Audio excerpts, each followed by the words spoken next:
Well, months after regulators around the world grounded the 737 MAX due to safety concerns, Boeing's CEO has been stripped of his role as chairman of the company.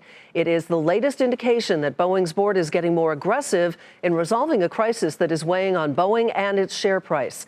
LeBeau has more on the changes in the C-suite. Boeing's executive shakeup means CEO Dennis Muilenburg will no longer be chairman of the aerospace giant. That job is now held by David Calhoun, who after a decade on the Boeing board becomes non-executive chairman of the company. In this case, a non-executive chairman is very little difference than a presiding or lead director, the role he previously had.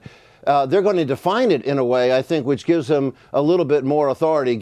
Calhoun has vast experience with major industrial companies, including GE, where he ran the aircraft engine division, and Caterpillar, where he sits on the board and once served as chairman.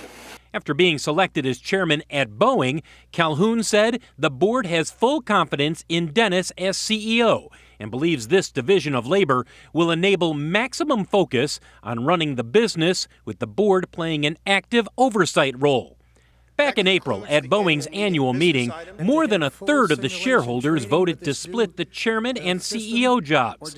After that meeting, Muilenburg dismissed questions about possibly resigning. In the light of the crisis facing your company and in the interests of re-earning the trust of the flying public, have you considered resigning?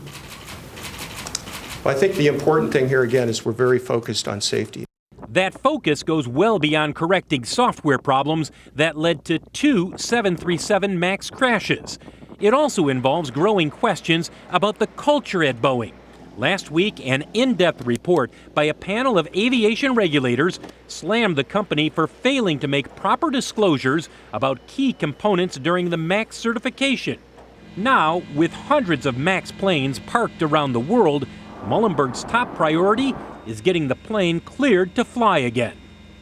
Muilenburg is sticking with his guidance that the MAX will be back in service this year, which means Boeing has to clear several hurdles over the next 10 weeks in order to convince the FAA and other regulators that the MAX is safe to fly. LeBeau, Nightly Business Report, Chicago.